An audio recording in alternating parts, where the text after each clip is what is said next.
Hello friend, welcome to Bajirao Reddy Institute. Today analysis के आज के अंक में हम 3 अक्टूबर 2024 के 3 प्रमुख समाचारों पे चर्चा करेंगे।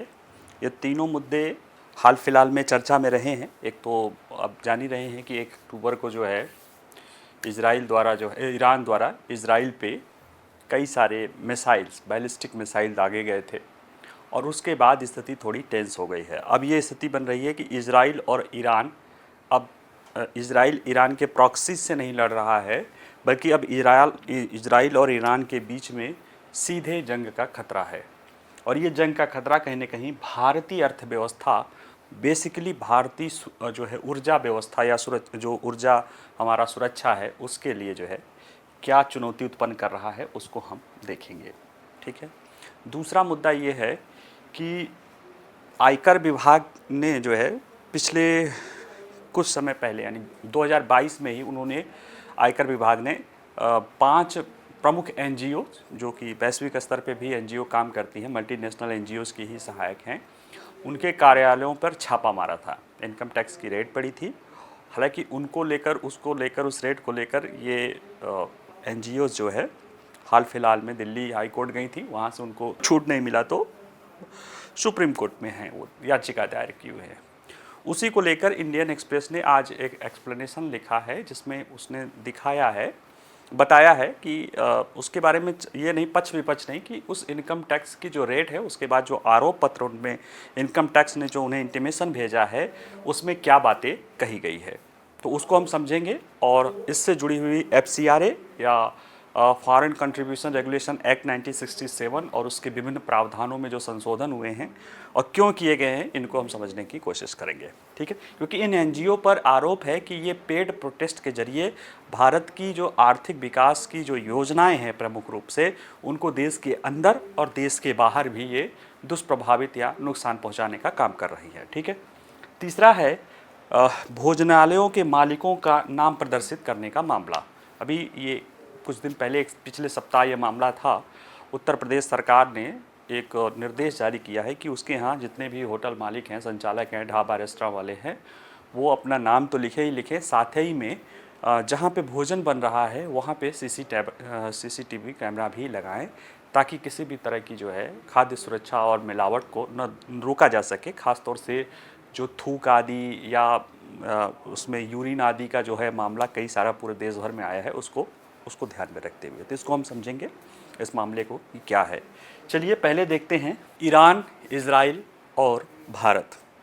ठीक है, या ईरान, भारत और इजराइल। ये देखिए इस एक झंडे में, इस फोटो में तीनों झंडे लगे हुए हैं। हमारा भारत बीच में है।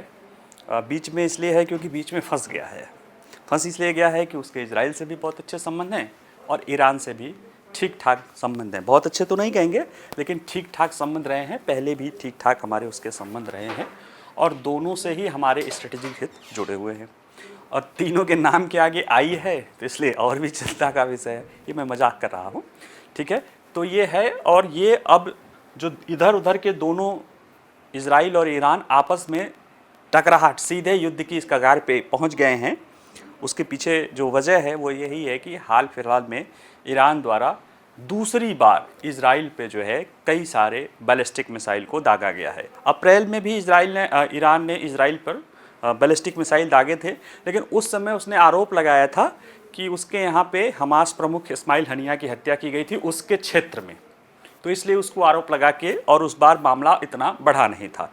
लेकिन इस बार ईरान ने जो है आरोप लगाया है कि हिजबुल्लाह को जो मारा है उसके लिए उसने जवाबी कार्रवाई, हिजबुल्लाह प्रमुख को कार्रवाई की है।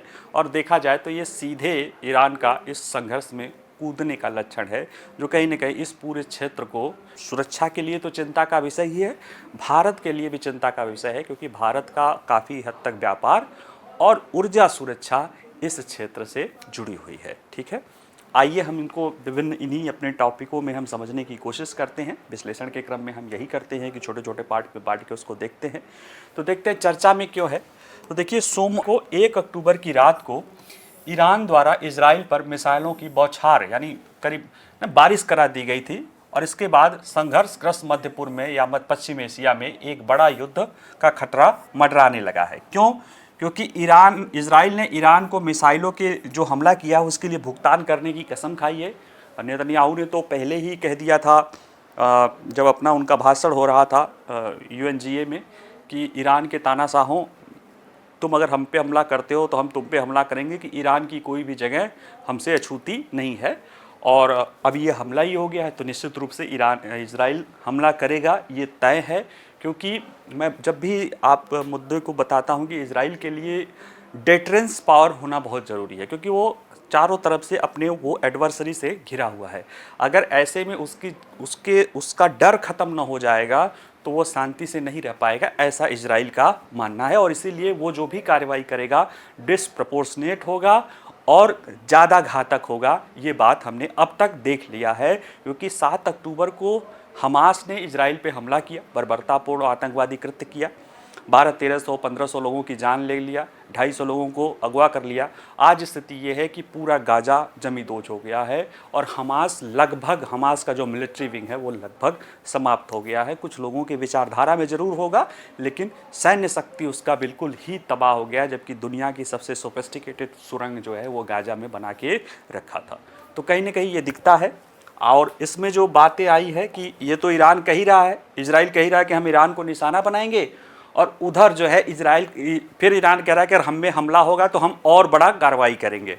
ठीक है, ऐसे में इन दोनों देशों के बीच पूर्ण पैमाने पर जो युद्ध है वो भारत के लिए ऊर्जा सुरक्षा और उसके व्यापार के लिए भी अच्छा नहीं है, क्योंकि भारत अपने तेल और गैस का एक बड़ा हिस्सा इस क्षेत्र से आयात करता है। और देखिए 1 अक्टूबर की रात को हमला होता है और 2 अक्टूबर को वैश्विक मार्केट में तेल की कीमतें 3% से अधिक की जो है इसमें वृद्धि हो जाती है। और ये कहीं ना कहीं अभी सिर्फ इधर से शंका है, वाकई में जब युद्ध छिड़ जाएगा और कुछ ऐसे स्ट्रेटेजिक लोकेशन हैं जहाँ पे चुनौती आ जाएगी व्यापार मार्ग को लेके, तो ऊर्जा सुरक्षा का खतरा हमारे लिए मंडराने लगेगा। कैसे मंडराने लगेगा? अच्छा, पहले देख लेते हैं कि ये खतरा क्यों बढ़ गया है। देखिए 7 अक्टूबर को हमास ने जो है एक बर्बरतापूर्वक आतंकवादी कृत्य किया था, तो उसके जवाब में 7 अक्टूबर को किया था, और 2023 को 8 अक्टूबर 2023 से इजराइल ने जवाबी कार्रवाई गाजा में शुरू कर दी है। और उसी के साथ हिजबुल्लाह भी उस पर रॉकेट आदि करता रहा है, हूती भी करता रहा है, तो बीच बीच में इन लोगों को भी इजराइल अपने कार्रवाई के जद में लेता रहा है।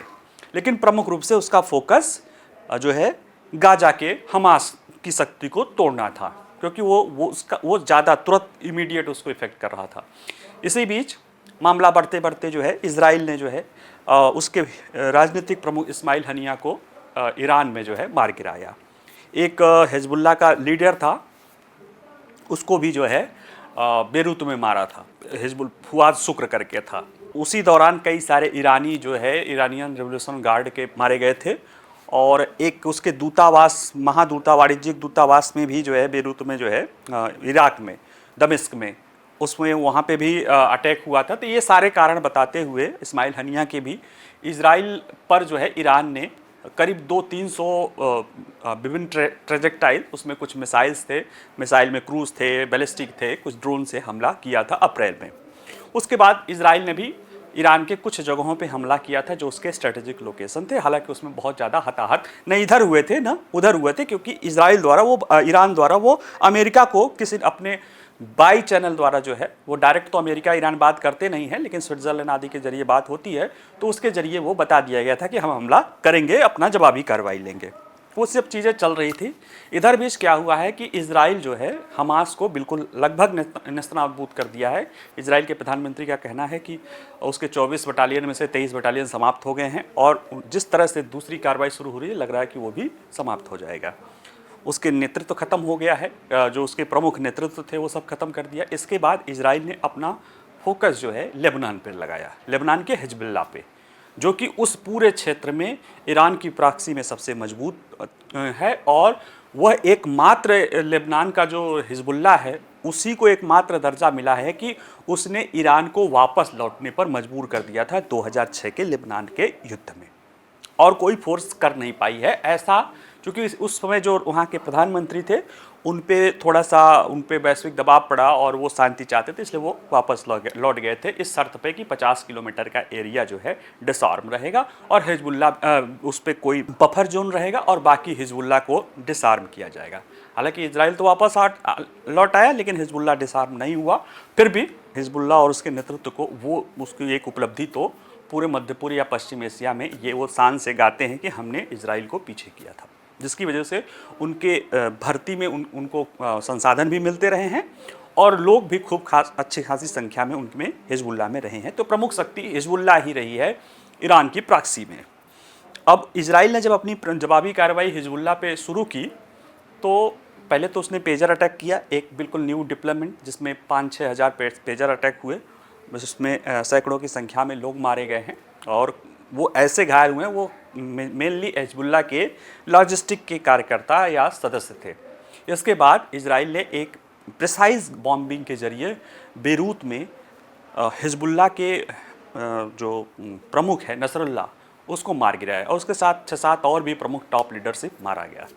और ये देखा जाए तो कुछ लोग का कहना है कि ये इजराइल के उस क्षेत्र में बहुत बड़ी जीत है।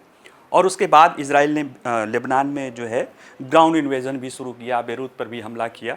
और इस सब चीज़ों को जवाब में ईरान ने 1 अक्टूबर की रात में, जिसको लग रहा था कि पहले लग रहा था कि अपने प्रॉक्सी के जरिए हमला करवाएगा, उसने जो है बड़े पैमाने पर जो है निशाना शुरू कर दिया और अब ये लगने लगा है कि ये एक पूर्ण युद्ध की तरफ चलेगा।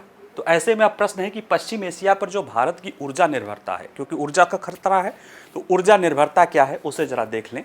तो देखिए, वर्तमान में रूस से भारत के बढ़ते तेल आयात के बावजूद भारत अभी भी पश्चिम एशिया से तेल और गैस के आयात पर काफ़ी हद तक निर्भर है। अगर हम इसके जैसे अगस्त महीने तक का जो हमारे पास आंकड़ा है अगर देखें तो भारत के अगस्त माह के आयात में रूसी तेल की हिस्सेदारी लगातार 5वें महीने तक बढ़ने के बाद घटकर 36% रह गई है, जबकि जुलाई में रूसी तेल हमारा 44%, यानी जितना हम आयात करते थे उसका जुलाई में 44% कर रहे हैं, अगस्त में 36%।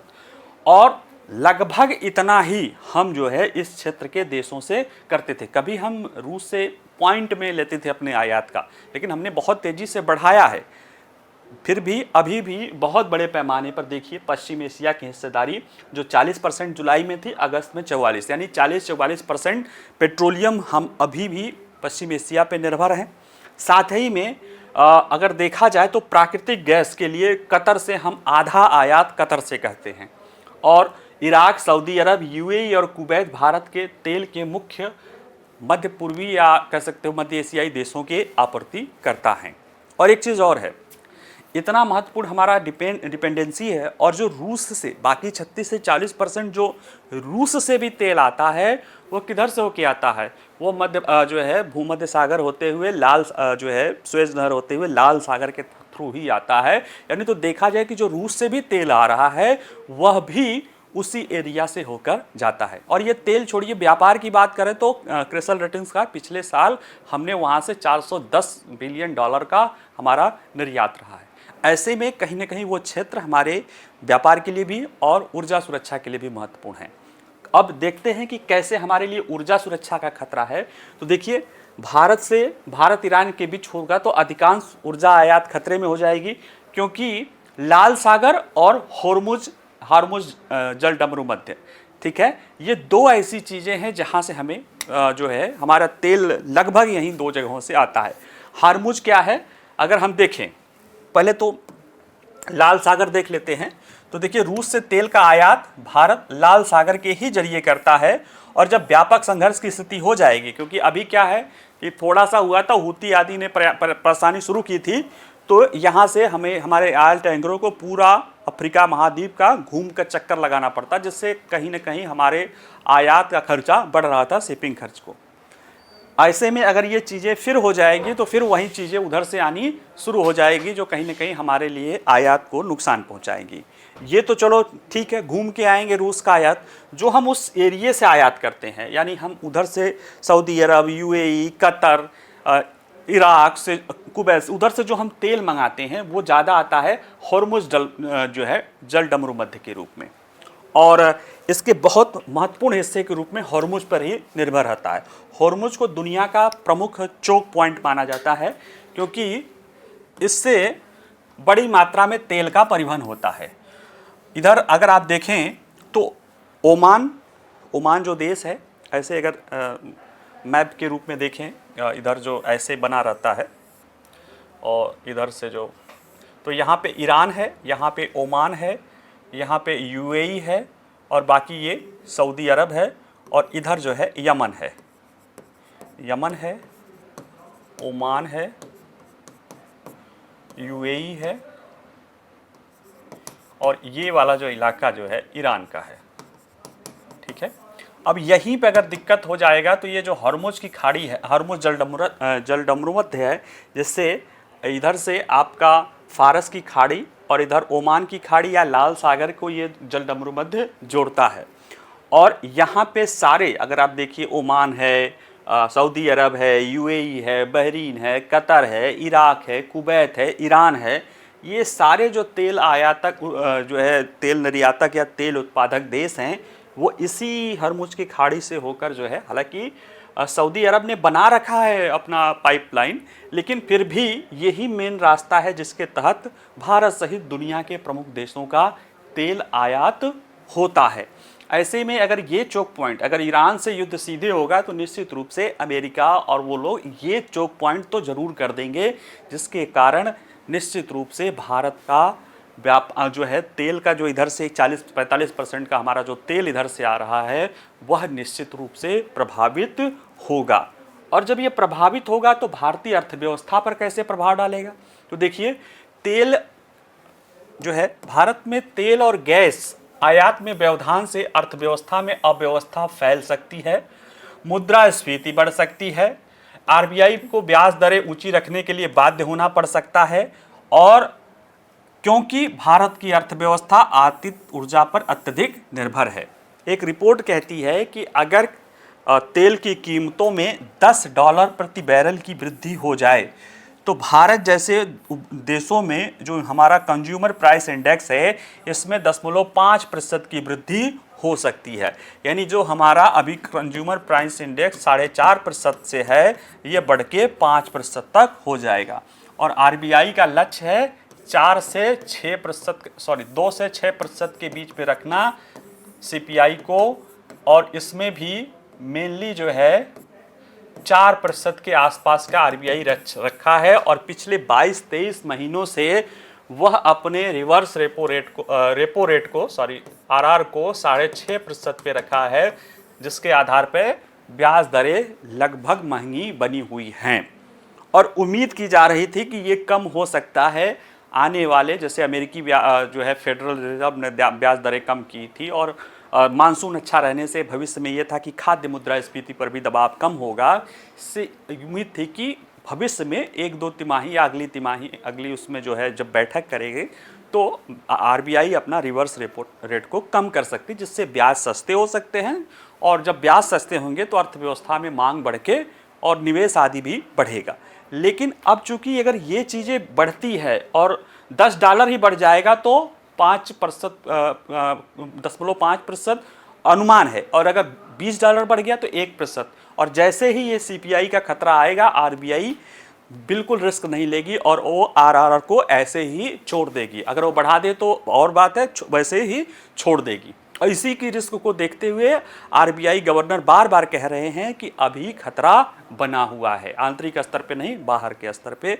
और जब ये हमारी मुद्रास्फीति ज़्यादा रहेगी तो आरबीआई अपनी ब्याज दरें, आरआर को बढ़ाया रहेगा तो ब्याज दरें बढ़ेंगी, उससे फिर अर्थव्यवस्था को जो डिमांड का बूस्ट मिलना चाहिए मौद्रिक नीति के जरिए वो नहीं मिल पाएगा, और जो सरकार निजी निवेश को प्रोत्साहन करना चाहती है उसमें भी दिक्कत आ सकता है। और साथ ही एक और चीज़ है कि भारत में बहुत सारे खाद्य तेलों जो पेट्रोलियम है उस पर सरकार सब्सिडी देती है, बहुत ज़्यादा तो नहीं, लेकिन हाँ डीजल आदि पर अभी भी सब्सिडी चल रही है, केरोसिन आदि पर चल रही है, रसोई गैस आदि पर चल रही है।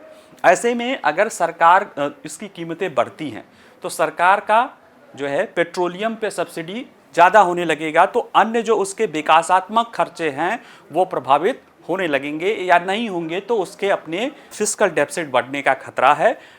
ये दोनों ही चीज़ें जो है देश के लिए अच्छी नहीं है। और एक बात आ रहा है कि जैसे ICRA जो इस संस्था है पेट्रोलियम से जुड़े हुए निर्यात आयात से, उसकी गणना है कि इस वित्त वर्ष में कच्चे तेल की औसत कीमत में अगर $10 प्रति बैरल की भी बढ़ोतरी हो जाएगी तो वर्ष के दौरान शुद्ध तेल आयात में 12 से 13 अरब डॉलर की वृद्धि होगी। यानी सिर्फ $10 की वृद्धि हो जाएगी तो 12 से 13 अरब डॉलर की वृद्धि हो जाएगी। और चूंकि सकल घरेलू उत्पाद करंट अकाउंट डेफिसिट, चालू खाता घाटा, अगर ये 12 से 13 डॉलर बढ़ जाएगा तो ये 0.3% हमारा CAD भी बढ़ा देगा, जो कि अभी बेहतर स्थिति में है।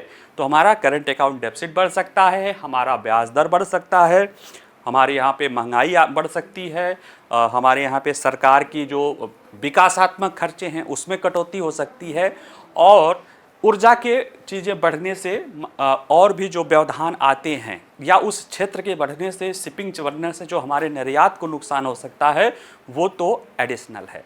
इसलिए भारत इसको लेकर काफ़ी चिंतित है। भारत अमेरिका के साथ, अमेरिकी विदेश मंत्री के साथ जब भारत के विदेश मंत्री की बात हो रही थी तब भी उन्होंने ये कहा था कि वेस्टर्न एशिया में इस चीज़ को शांति बनाए रखने की उम्मीद है। लेकिन कई बार क्या होता है कि चीज़ें, जब लड़ाई करना आसान होता है, लड़ाई कहाँ तक जाती है ये बिल्कुल लड़ने वाले के भी ऊपर निर्भर नहीं करता है, वो सामने वाले के उस पे होता है, क्योंकि ये एक लैडर होता है।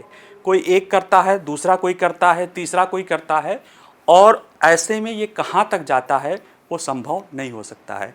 हम उम्मीद करेंगे कि इजराइल की कार्रवाई ऐसी रहे कि ईरान को मुँह छुपाने का मौका रहे, क्योंकि इजराइल की कार्रवाई तो होगी और ईरान ने भी कह रखा है कि जब हम पे कार्रवाई होगी तो हम उस पे करेंगे। और ईरान की सरकार नहीं ये काम कर रही है, ईरान की एक सुप्रीम काउंसिल है, गवर्निंग काउंसिल, वहाँ पे थियोक्रेसी है, उसके लीडर के, अब कहते हैं ना कि उसके जो अभी तक 45 साल का उसका दौर था वो सबसे कठिन दौर में वो आ गया है, क्योंकि उसके प्रॉक्सी के साथ इजराइल ने अब एकदम सीधी भिड़ंत हो गई है और उसको समाप्त करने पे उतारू है। हमास को ले रखा है, हिजबुल्लाह को ख़त्म कर रहा है, हूती पे हमला कर रहा है। ऐसे में ईरान को भी अपने प्रॉक्सी के, दुनिया के सामने नहीं, अपने प्रॉक्सी के और अपने जो सहयोगी हैं, जो उनके फॉलोवर्स हैं, उनके सामने अपना फेस बचाने के लिए भी वो कार्रवाई करना उसकी मजबूरी हो जाती, जबकि वो जानता है कि इस कार्रवाई में ये लड़ाई एसिमेट्री है। ईरान इसको बहुत अच्छी तरह से जानता है कि न वो इजराइल को लड़ सकता है, क्योंकि इजराइल के साथ जो है अमेरिका है, और फिर भी वो ऐसा कर रहा है।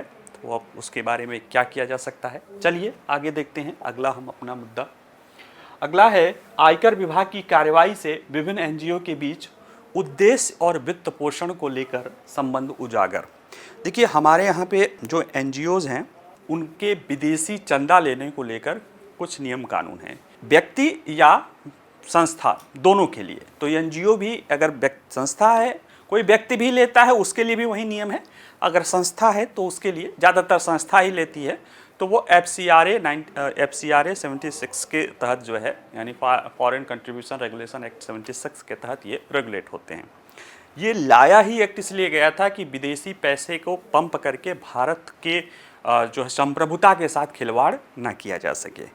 ऐसे में इसके तहत कुछ नियम बनाए गए हैं कि भारत में जो भी संस्था विदेशों से पैसा ले रही है वो कार्य करे जो भारत की संप्रभुता को नुकसान न पहुंचाए, यानी राजनीतिक रूप से कार्य न कर रही हो या आंदोलनकारी कार्य न कर रही हो। लेकिन देखा गया है कि जो संस्थाएं हैं वो पैसा लेती हैं विदेशों से, उनके आय का बहुत बड़ा हिस्सा जो है विदेशी दान से आ रहा है। इसमें से जो कुछ संस्थाएं हैं इनके तो 75 से 80-100% तक आता है, और वह उन प्रतिबंधित कार्यों को कर रही हैं जिनके लिए मनाही है। और उनमें क्या है कि ये पेड प्रोटेस्ट कर रही हैं, और भारत के जो स्ट्रेटेजिक हित हैं, आर्थिक और व्यापारिक विकासात्मक हित है, उनको न केवल भारत में प्रभावित कर रही हैं बल्कि दुनिया के अन्य देशों में प्रभावित। इसको लेकर मामला चल रहा है, इन पे जांच चल रही है। इंडियन एक्सप्रेस ने आज इस पे एक आर्टिकल लिख के बताया है कि उनकी जाँच में क्या क्या मामले चल रहे हैं। इस पे इंडियन एक्सप्रेस ने इन्हें दोषी या वो नहीं ठहराया है, उसने सिर्फ बताया है कि इन पे क्या क्या आरोप लगे हैं हैं, और बाकी और क्या इनसे मुद्दे हैं, जैसे FCRA क्या है, उसके क्या प्रमुख तत्व हैं, इन पहलुओं पर भी हम थोड़ा जानने की कोशिश करेंगे। तो देखिए चर्चा में क्यों है, तो भारत की आर्थिक विकास परियोजनाओं को रोकने के लिए 2 NGO ने मुकदमा दायर किया है, जिसमें अदानी समूह और JSW की परियोजनाएं भी शामिल हैं। एक पहला स्टेटमेंट जो है इंडियन एक्सप्रेस ने ये दिया। दूसरा है 5 साल की अवधि के दौरान 4 NGO को 75% से अधिक फंडिंग विदेश से मिली, जो भारत में उनकी गतिविधियों को आकार दे रही एक है, और एक NGO का अध्यक्ष दूसरे का शेयर धारक भी है। ये 2 स्टेटमेंट के जरिए, यानी 2 के जरिए इंडियन एक्सप्रेस ने कहा कि इस तरह की बातें आयकर विभाग द्वारा जो जांच चल रही है 4-5 NGO की, उसमें आया है। पहला कि NGO ने भारत की आर्थिक परियोजनाओं को रोकने के लिए कानूनी कार्रवाई की है, और बाकी ये 75% से ज़्यादा विदेशी फंडिंग लेने वाली संस्थाएं आपस के ये कार्य कर रही हैं, और इनके अध्यक्ष यानी एक व्यक्ति दूसरे व्यक्ति से जुड़ा हुआ है। जबकि FCRA के तहत, अभी हम नीचे देखेंगे जब आगे, तो उसमें है कि FCRA के तहत एक दूसरे का पैसा दूसरे में नहीं जाना चाहिए, जबकि ये सारी चीज़ें कर रही हैं। इसीलिए इन संस्थाओं का FCRA लाइसेंस भी रद्द किया गया है। ठीक है, देखिए इंडियन एक्सप्रेस की जांच में कह रहा है कि centre for policy research, Oxfam सहित 5 प्रमुख NGO पर कार्रवाई के बाद आयकर विभाग द्वारा सूचीबद्ध ये प्रमुख आरोप हैं, और ये बताता है कि ये प्रक्रिया और कर्मियाँ, ये आपस में उद्देश्य, प्रक्रिया और कर्मी के रूप में ये NGOs आपस में जुड़े हुए हैं, और सरकार का आरोप है कि यह भारत के आर्थिक जो विकास है उसको प्रभावित कर रहे हैं। देखिए इन पे आरोप है कि ये पेड प्रोटेस्ट के जरिए सार्वजनिक परियोजनाओं को रोकते हैं। इसमें एक एनवायरमेंट ट्रस्ट है, उस पर यह मामला है। देखिए इनके विरुद्ध आयकर जांच 7 सितंबर 2022 को Oxfam, centre for policy research, Environics trust, legal initiative for forest and environment, life नाम की संस्था, care India, solution for sustainable development के परिसरों में की गई थी 7 सितंबर 2022 को। और वहां से तलाशी के बाद आयकर विभाग इस निष्कर्ष पर पहुंचा कि ये NGO ने कथित तौर पर 2010 के विदेशी अंशदान विनियमन अधिनियम FCRA में जो संशोधन हुआ था, उनके समान प्रावधानों का भी उल्लंघन किया है, और इस NGOs के FCRA लाइसेंस बाद में रद्द कर दिए गए थे। देखिए NGOs को ट्रस्ट के रूप में, NGOs हो, ट्रस्ट हो, या जो भी सामाजिक कार्य की संस्थाएं हैं, उनको इनकम टैक्स में कुछ रिबेट मिलता है दान आदि लेने पर। जैसे FCRA के लिए भी इनको छूट लाइसेंस है तो मिलता है। लेकिन जब ये संस्थाएं उस चीज़ का उल्लंघन करती हैं, जब ये FCRA इन पर रद्द कर दिया गया, तो फिर बाद में जब इनकम टैक्स ने जांच पाई तो बातें वो कह रहा है कि हाँ ये सारी चीज़ें हैं क्योंकि इसके ज़रिए किया गया है, और इन्हें इनकम टैक्स का भी लीगल नोटिस थमाया गया है। और उसी तरह से जो है इन पे जो आरोप पत्र दिया गया है, उन्हीं आरोप पत्र को 4-5 संस्थाओं को पढ़ के इंडियन एक्सप्रेस ने अपनी रिपोर्ट बताई है। फिर कह रहा हूँ कि उस रिपोर्ट में इंडियन एक्सप्रेस ने ये नहीं बताया कि कौन क्या दोषी है, हाँ उन पे जो आरोप लगा है उसके बारे में बताया गया है।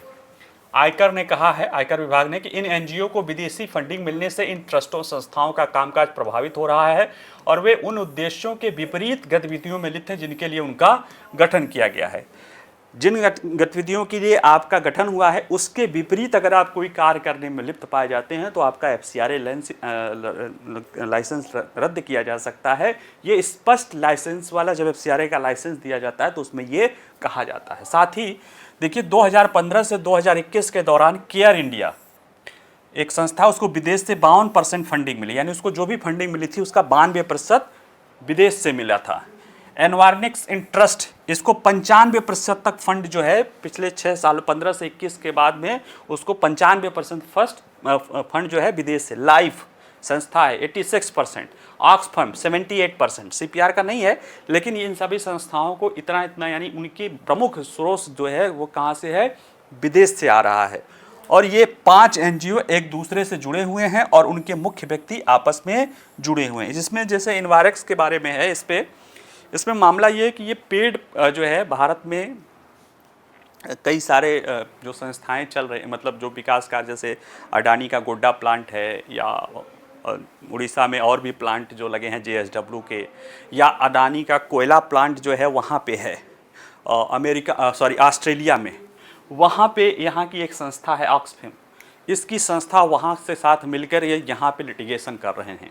तो ये कहीं ना कहीं, और इनको कई बार पैसे जो है यहाँ पे फॉरेन कंट्रीज़ में, जैसे जहाँ से आ रहे हैं, यूज़ में हैं या अमेरिका में, वहाँ पे जो संस्थाएं हैं उनके ज़रिए पैसा मिल रहा है कि ये संस्थाएं भारत में जो काम कर रही हैं तो पैसा वहाँ से ले रही हैं, काम यहाँ पे कर रही हैं, और काम वो कर रही हैं जिस काम के लिए ये बनी नहीं हुई हैं। ये सामाजिक कार्य करने की बात करते हैं और करती हैं यहाँ पे राजनीतिक और आंदोलन। कई मामलों में तो जो देखा गया है कि इन्होंने आंदोलन करने के लिए लोगों को 1250 रुपए भी दिए हैं। तो ऐसे में ये मामला है कि इनका जो है FCRA से क्या है, तो देखिए विदेशी अंशदान अधिनियम FCRA 1976, ये 1976 में बना था। ये एक्ट इंदिरा जी के समय बना था, और उनका जब बनाने का मेन उद्देश्य था कि उनको लग रहा था कि उस समय भारत में बहुत सारा विदेशी पैसा आ रहा है जो भारत के संप्रभुता के लिए नुकसानदायक है, और आप इससे इनकार भी नहीं कर सकते। आप ये कह सकते हैं कि वो ऐसे ही कहे होंगे। आज देखिए बांग्लादेश में जो कुछ हुआ है, बांग्लादेश में आप चलो जो हुआ, लग रहा कि स्टूडेंट आंदोलन और ये सारी चीज़ें हैं, और जो वहाँ के मुख्य सलाहकार बने हैं मोहम्मद यूनुस, वह खुद अमेरिका में क्लिंटन फाउंडेशन के साथ कह के बता रहे हैं कि ये जो आंदोलन है ये तुरंत नहीं हुआ है, इसको 2-3 साल से यहाँ से चला, हम लोग उसको गाइड कर रहे थे। तो ये कहीं ना कहीं ये बता रहा है कि विकासशील देशों में, छोटे देशों में, जो अमेरिका या बड़े देशों की जो संस्थाएं हैं, जो ताकतवर देशों की बहुत सारे संस्थाएं हैं, वो NGOs या ट्रस्ट के माध्यम से ढेर सारा पैसा फंड करके और वो इस तरह के आंदोलन करके वहाँ पे सरकार चेंज करना, किसी प्रोग्राम को बंद करवाना, किसी कार्यक्रम को जो है उसको रोक लगाना, ये सारी चीज़ें दिखाई देती हैं। जैसे अमेरिका भारत का हुआ था न्यूक्लियर एग्रीमेंट, और अमेरिकी कंपनी को कुछ मिले उसके पहले ही फ्रांस ने जैतापुर वाला जो है प्रोजेक्ट अपना उस बिडिंग के जरिए उसको मिल गया। मतलब अमेरिका में सारा चीज़ बना रहा था, सब कुछ कर रहा था, तब तक फ्रांस जो है अमेरिका के साथ जो है उसने न्यूक्लियर जो है पावर प्रोजेक्ट के लिए साइन कर लिया। रूस ने कर लिया कुंडन कुलम, रूस तो पहले से चला था, और बढ़ाने के लिए बात हो गई। इसके बाद देखा गया है कि जो संस्थाएं भारत में, जो अमेरिकी कंपनियां भारत में प्लांट लगाना चाहती थी, न्यूक्लियर प्लांट, उनके जरिए बाद में पता चला कि कई सारे यहाँ पे NGO के जरिए आंदोलन शुरू हुआ। बाद में पता चला कि उनका पेमेंट पैसा जो है वहाँ से आ रहा है। तो ये कहीं ना कहीं ये बताता है कि इन NGOs का, हम ये नहीं कह रहा हूँ कि सारे NGOs का, लेकिन ज़्यादातर जो वैश्विक स्तर के NGOs हैं उनमें विदेशी जो पैसा ले रहे हैं वो काम कर रही हैं जिन काम के लिए वो नहीं बनी हुई है। और ये कहीं ना कहीं आपके लिए पेपर 2 का और पेपर 3 का दोनों का मुद्दा है। पेपर 4 का तो इथिक्स का वाला छोड़ ही दो, उतना हम उम्मीद ही ना करें आज के ज़माने में, लेकिन मुद्दा उसका भी है। लेकिन पेपर 2 का डेवलपमेंट डायनेमिक्स में चूँकि NGOs हमारे शामिल होती हैं, तो उनके लेकर उनकी भूमिका और उनके सामने ये चुनौती, और पेपर 3 में जो इंटरनल सिक्योरिटी है, इंटरनल सिक्योरिटी का थ्रेट जो कह सकते हो कि भारतीय अर्थव्यवस्था के लिए है, भारतीय संप्रभुता के लिए है, इन दोनों में ये मुद्दे महत्वपूर्ण होते हैं। ठीक है, तो इसमें लाया गया था कि जो कानून में व्यक्तियों और संघों से विदेशी दान को विनियमित करने की मांग की गई थी ताकि वो एक संप्रभु लोकतांत्रिक गणराज्य के मूल्यों के अनुरूप काम कर सके। तो 76 में लाया गया था। फिर जब चुनौतियां आई तो 2010 में UPA सरकार के तहत इसमें पुनः संशोधन किया गया था, कानून को मजबूत करने और राष्ट्रीय हित के लिए हानिकारक किसी भी गतिविधियों के लिए उनके उपयोग को रोकने के लिए एक संशोधित FCRA अधिनियम 2010 में लाया गया, जिसके तहत इनको कैंसिल किया। फिर इस सरकार ने 2020 में कानून में फिर संशोधन किया, जिसमें गैर सरकारी संगठनों द्वारा दायर विदेशी धन की प्राप्ति और उसके उपयोग पर सरकारी तंत्र को सख्त नियंत्रण और जांच की शक्ति दी गई है। आज कई सारे जो है लोग कह रहे हैं कि NGO के लोग कि ये भारत वर्तमान सरकार ये कह रही है। 2010 में जब मनमोहन सिंह जी की सरकार आई थी तो उसमें तो नेशनल एडवाइजरी काउंसिल में ही कई सारे NGO के लोग थे, लेकिन सरकारों को जो काम करती है ना, उनको देश के हित को ध्यान में रखना पड़ता है। तो इसलिए आज कुछ लोग ये भी रखते हैं कि ये सरकार NGO को और इस तरह से राजनीतिक विचारधारा से कर रही है। अगर देखा जाए पीछे जाके आंकड़ों को देखेंगे तो मनमोहन सिंह की सरकार में भी इस तरह के मामले और ग्रीन पीस और इस तरह के कई सारे संस्थाओं में तो उसी समय जो है कार्रवाई शुरू हो गई थी। क्योंकि देखिए, सरकार राजनीतिक दृष्टि से चलाने वाले जो भी हों, लेकिन देश हित में मेरा मानना है आम तौर पर देश की सरकारें एक जैसी ही सोच रखती हैं। ठीक है। तो इसलिए ये मामला था। इसमें देखते हैं कि क्या क्या तत्व है। जैसे है कि अगर एफसीआरए के तहत आपको जुड़ना है, व्यक्ति हैं, एनजीओ हैं आप, तो पहले क्या होगा कि इस नियम के तहत आपको पंजीकृत कराना होगा। भारतीय स्टेट बैंक दिल्ली में जो मेन है उसका शाखा, उसमें एक विदेशी धन प्राप्त करने के लिए एक बैंक खाता खोलना होगा और उसी से उन निधियों का उपयोग केवल उसी उद्देश्य के लिए किया करना है जिनके लिए उन्हें प्राप्त किया गया है। और प्राप्त किया गया है यानी जो जिस संस्था आपकी चल रही है, जैसे आपकी कोई शैक्षणिक संस्था है, तो शैक्षणिक संस्था के लिए अगर आपकी संस्था को पैसा मिल रहा है तो उससे आप किसी प्रोजेक्ट के विरुद्ध राजनीतिक आंदोलन या कोई आप आंदोलन शुरू कर देंगे या कोई कोर्ट में केस कर देंगे, तो ऐसा नहीं हो सकता है। और उन्हें वार्षिक रिटर्न दाखिल करना भी आवश्यक है और उन्हें किसी अन्य एनजीओ को धनराशि हस्तांतरित नहीं करनी चाहिए। और ये मामला दिखा गया है कि इनके द्वारा एक संस्था से दूसरे संस्था में आपस में जुड़े भी हुए हैं और आपस में फंड भी ट्रांसफर कर रहे हैं। तब एफसीआरए पंजीकरण उन व्यक्तियों और संगठनों को दिया जाता है जिनके पास निश्चित रूप से, यानी इन्हें दिया किसके लिए जाता है एफसीआरए लाइसेंस, सांस्कृतिक, आर्थिक, शैक्षणिक, धार्मिक और सामाजिक कार्यक्रम होना चाहिए। इसमें जो है राजनीतिक कार्यक्रम बिल्कुल कहीं पे नहीं है। इन्हीं उद्देश्यों के लिए दिया जाता है और इन्हीं उद्देश्यों के लिए लेते भी हैं पैसा, लेकिन काम वो कुछ कर, जैसे धार्मिक कार्यों के लिए लेंगे तो जबरन धर्मांतरण कराने लगती हैं संस्थाएं, तो वो भी इनके जो घोषित उद्देश्य है उससे अलग हो जाता है। इस अधिनियम में कुछ लोगों को एफसीआरए के तहत लाइसेंस नहीं मिलेगा, कुछ लोगों या कुछ उद्देश्यों के लिए, यानी जो चुनावी उम्मीदवार हैं उन्हें, पत्रकार या मीडिया जो बंधु हैं, कर्मी हैं, न्यायाधीश हैं, सरकारी कर्मचारी हैं, विधायिका हैं, राजनीतिक दलों के सदस्य हैं, उनके पदाधिकारी हैं, राजनीतिक प्रकृति के संगठनों द्वारा विदेशी धन प्राप्त करने पर प्रतिबंध, यानी इस तरह के जो कार्य करने वाले लोग हैं उन पर प्रतिबंध एफसीआरए के तहत लगा है। और आप लाइसेंस लेते ही हैं तो ये सारा आपने स्टेटस देते हैं कि भाई हाँ ये सारे कार्य करेंगे, तो अगर आप इसके अगेंस्ट करेंगे तो निश्चित रूप से आपके एफसीआरए जो है वो, क्योंकि कोई भी देश अपने देश के संप्रभुता में, अब जैसे बांग्लादेश में हुआ, आप उसको क्या मांगेंगे? अब ये तो साफ साफ जाहिर हो रहा है ना कि अमेरिका ने बैठ के बांग्लादेश में सरकार बदल दी। ये कोई लोकतंत्र का पैमाना है? अगर बांग्लादेश के लोग आपस में अपने से ही स्वतः ये काम करें तो चल ठीक है कि वहाँ पे चलो लोगों की इतना ज़्यादा विद्रोह था, पब्लिक जन विद्रोह, हालांकि संवैधानिक व्यवस्था में वो भी सही नहीं है, लेकिन फिर भी मान सकते हैं।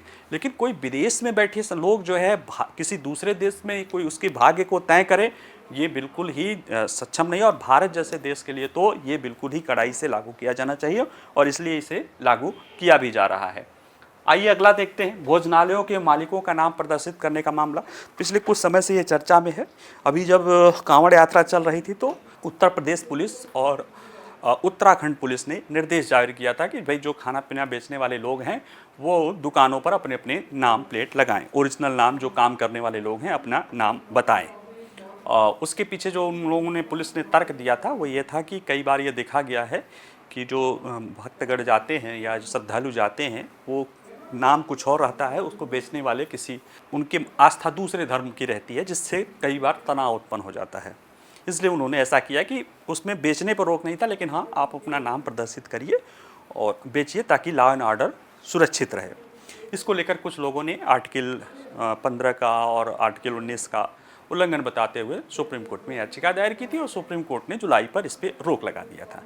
उसने कहा था कि खाद्य सुरक्षा को दृष्टि से निर्देश जारी किए जा सकते हैं, लेकिन वो काम पुलिस का नहीं है। उसके लिए जो खाद्य सुरक्षा अधिनियम के तहत जो प्राधिकरण बने हैं वो ये काम कर सकते हैं, और वो मामला आया और गया हो गया। कुछ दिन पहले उत्तर प्रदेश सरकार ने एक निर्देश जारी किया था कि नाम और वो रखना है, और ये भी कहा था कि जहाँ पे खाना भोजन आदि बन रहे हैं वहाँ पे आपको सीसीटीवी लगाना होगा। और इसके पीछे जो वजह बताई गई कि कई सारे मामले ऐसे आए हैं जहाँ पे खाने में ऐसी चीज़ें मिलाने की बात आ रही है जो लोगों की कहते हैं, जिसको खाद्य सुरक्षा के दृष्टि से भी और लोगों की भावनाओं के दृष्टि से भी उचित नहीं माना जा सकता। इसलिए खाद्य सुरक्षा को सुनिश्चित करने के लिए, लोगों के स्वास्थ्य को सुनिश्चित करने के लिए, क्योंकि कई बार देखा गया कि लोग पेशाब आदि मिला रहे हैं, थूक आदि मिला रहे हैं, कहीं नाले से सब्जियां निकाल के कर रहे हैं, तो ये सारी चीज़ों को देखते हुए उत्तर प्रदेश सरकार ने उस पर कहा है कि भाई आप खाना जहाँ बना रहे हैं वहाँ पर आपको सीसीटीवी लगाइए ताकि पता चल सके कि कोई मिलावट नहीं हुई है इस तरह की, और अपने नाम आदि रखिए।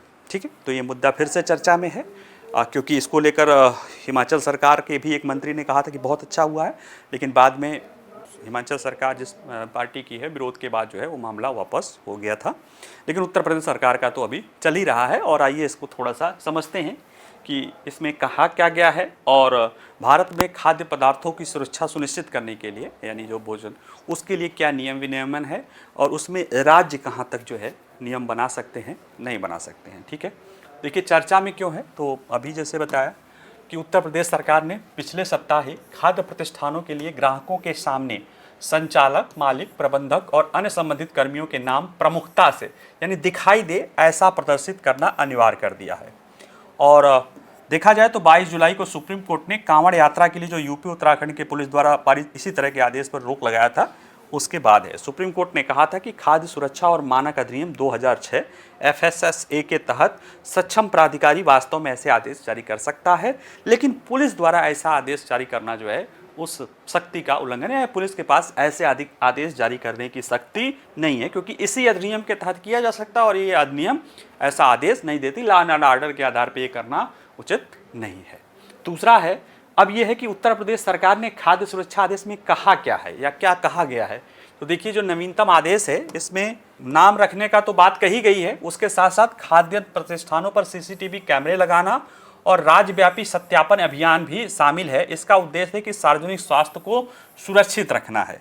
सरकार का कहना है कि देश के विभिन्न हिस्सों से जूस, दाल और रोटी जैसे खाद्य पदार्थों में मानव अपशिष्ट, अखाद्य या गंदे पदार्थों की मिलावट की घटनाएं सामने आई हैं और राज्य में ऐसी घटनाओं को रोकने के लिए खाद्य सुरक्षा सुनिश्चित करने और आम आदमी के स्वास्थ्य की रक्षा के लिए आवश्यक ठोस उपाय के रूप में ये किया गया है कि राज्यव्यापी सत्यापन करो कि भाई जो खाद्यान्न बेच रहे हैं उनके पास वो लाइसेंस है और उसका पूरा पालन करें, और वो जहाँ पे भी खाना बन रहा है जिनके पास है भी, वह भी अपना क्या लगाएं, CCTV लगाएं, ताकि इस तरह के मामले को रोका जा सके।